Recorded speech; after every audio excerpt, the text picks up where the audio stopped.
Assalamualaikum warahmatullahi wabarakatuh. Sebelumnya perkenalkan, nama saya Ditya Persarataria. Saya dari kelas 11 MIPA 1. Pada kesempatan kali ini, saya akan menjelaskan kepada teman-teman mengenai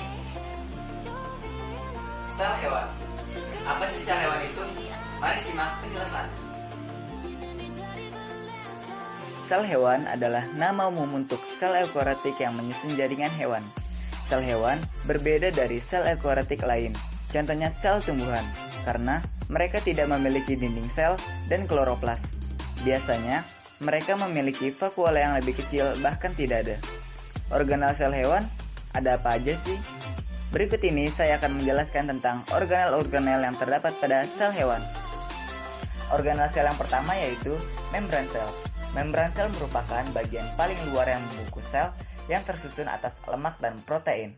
Fungsi membran sel yaitu melindungi sel, menerima rangsangan dari luar, dan mengatur keluar masuknya zat. Yang kedua ada retikulum endoplasma. Retikulum endoplasma yaitu bagian sel yang berbentuk benang-benang yang ada di inti sel. Retikulum endoplasma terbagi menjadi dua, yaitu ada halus dan kasar.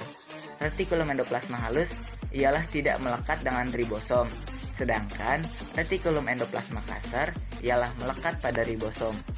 Fungsi retikulum endoplasma yaitu alat transportasi zat dalam sel sendiri, sintesis protein, mensintesis lipid dalam sel, dan yang terakhir membantu dalam detoksifikasi sel-sel berbahaya pada sel.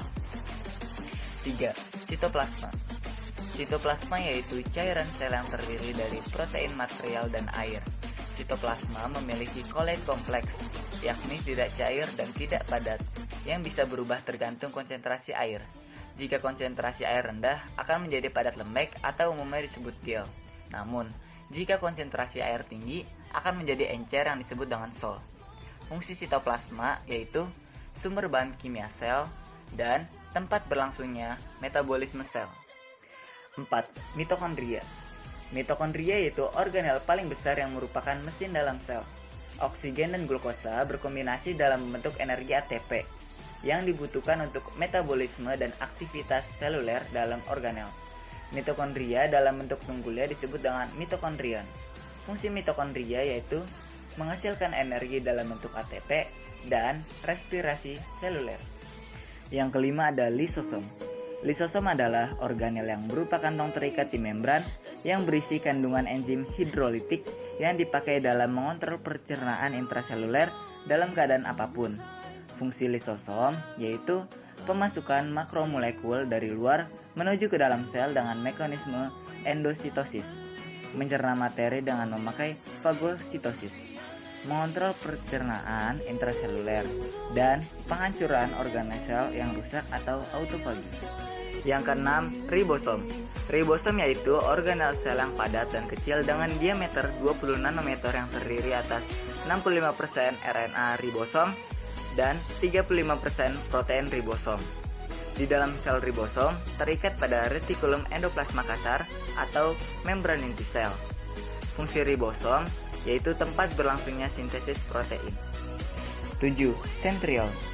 Sentriol berbentuk tabung yang bisa ditemukan pada sel eukariota. Sentriol juga mengambil peran dalam pembelahan sel.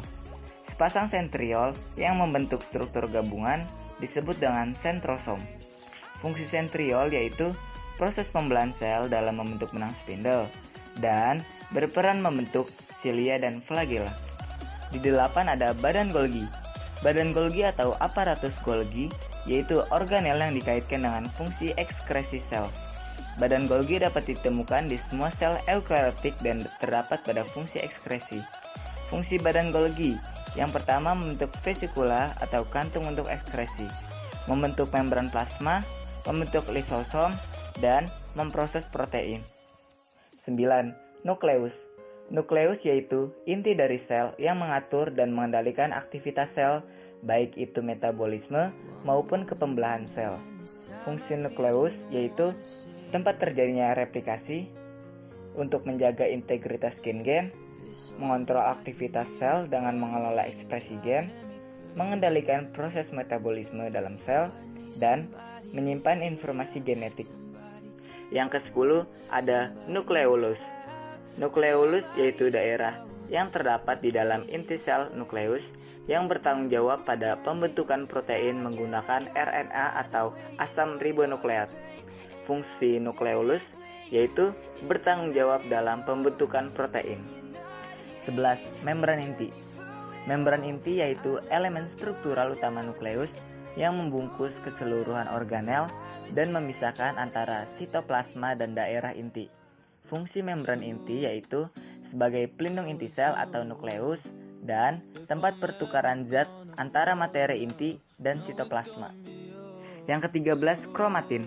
Kromatin merupakan makromolekul yang ditemukan di dalam sel, mengandung DNA, protein, dan RNA.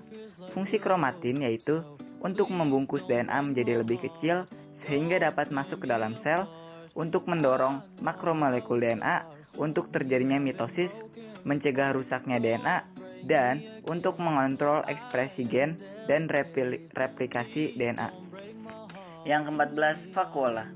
Vakuola merupakan ruang dalam sel yang berisikan cairan dan berongga yang diselimuti membran tonoplas.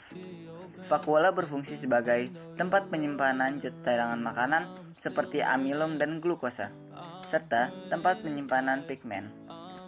15. Sel SOAT atau mantel sel. Sel SOAT adalah penutup glikoprotein yang mengelilingi membran sel. Contohnya pada bakteri, epitelia, dan sel lainnya. Demikian penjelasan saya mengenai sel hewan kali ini. Semoga bisa bermanfaat. Terima kasih. Wassalamualaikum warahmatullahi wabarakatuh.